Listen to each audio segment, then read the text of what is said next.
guys, welcome back to my channel. Hope everyone's doing well, keeping safe, staying out of trouble. Today we're making some delicious lamb and Guinness stew. I have about 3 pounds of boneless lamb leg. I already cut and trim off most of the fat, but I did leave a little bit of the fat in between. A little bit is okay, not too much. And then we're gonna season it with some salt. You want to put a fair amount of salt and some ground black pepper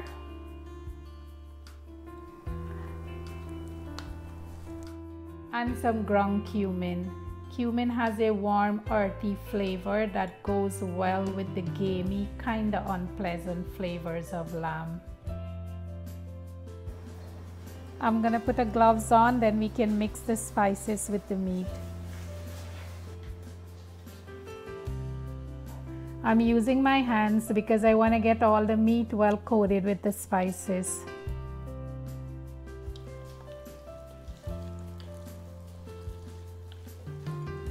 This looks good. Now we can take it over to the stove. So first we're gonna sear the meat. I'm using an enameled cast iron pot. This is good for searing the meat and also cooking the stew. I'm gonna turn my stove on medium to high heat, and I'm adding some cooking oil to hot. First I want to infuse the oil with the rosemary. So once the oil is hot, I'm gonna put the 2 rosemary sprigs in. The citrusy minty flavors of rosemary goes well with lamb. This shouldn't take long, 2 to 3 minutes. Once you get the fragrance from the rosemary, you can remove it from the oil.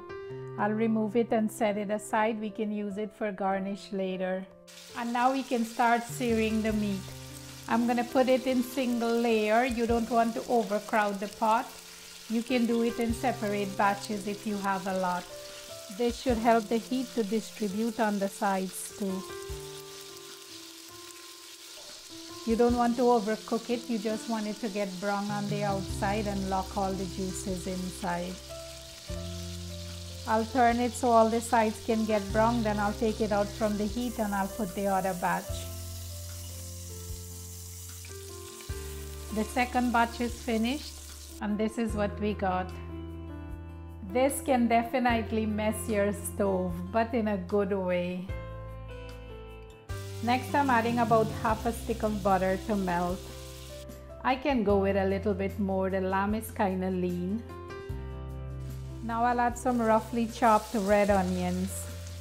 I'm using the red onions. You can use the yellow, white, whatever color you have. Give it a quick stir. I felt like I needed a little bit more onions, so I'm quickly cutting it up. I got all different sizes, but it's okay. By the time the stew finishes cooking, they're gonna melt in the pot and they're gonna give the gravy a thickness and also a great flavor. Once the onion gets a little bit soft, we can add our garlic. I smashed the garlic and cut it in half, so I didn't cut it up too fine. And some chopped celery. I'm just gonna saute this for a minute or 2. And now we're gonna go in with the good stuff.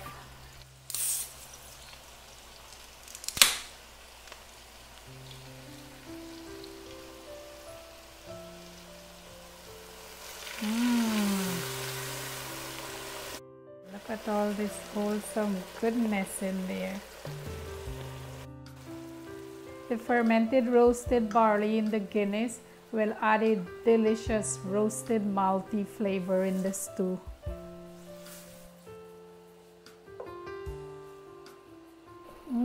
Smells good.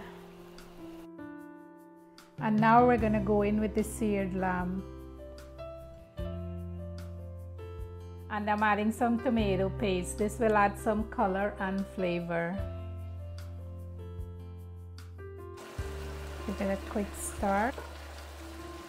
And now I'll add 2 hot peppers, but I'm not gonna break it right now. I just wanna get the flavor out of it.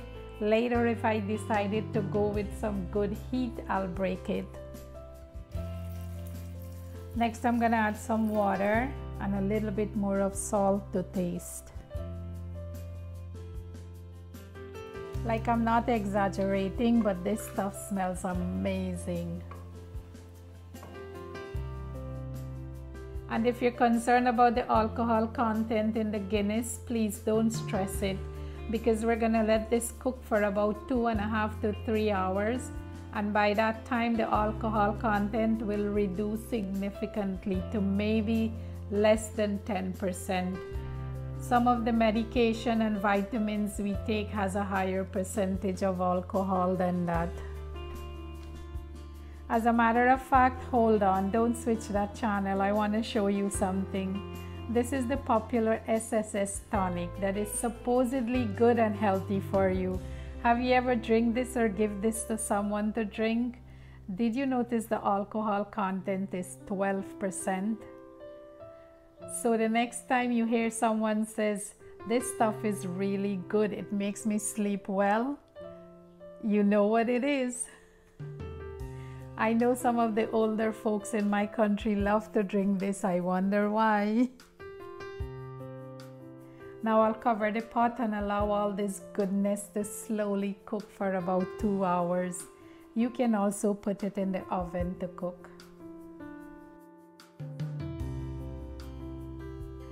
And this is the 1.5 hour mark. Looks like all the elements are coming together nicely. I'll let it cook for another 30 minutes, then I'll add some potatoes and carrots. I have these little creamer potatoes, I peel them. You can also cook them without peeling. And some carrots I cut into bite-sized pieces. Now I'll add it to the stew and let it cook for another 30 minutes and it should be ready. And this is our final product after cooking for about 3 hours. I'll take the heat off and let it rest for about 3 to 5 minutes and then we can serve. And whilst I fill up my serving platter, I hope you're thinking of how soon you're gonna make this stew. And you can serve this as is or with some rice, roti, bread, or whatever your taste bud is telling you. Gotta get some of the gravy in there. And look at this, guys, how delicious is this looking. And on top of that, we can add some of this rosemary sprigs. If you're not a fan of rosemary, you really don't have to add this. And we got something simple but scrumptious. Thanks for cooking with me today. I hope you guys had some fun, because I did. Please don't forget to leave a thumbs up and subscribe to my channel. Stay safe. See you next time. Love you guys.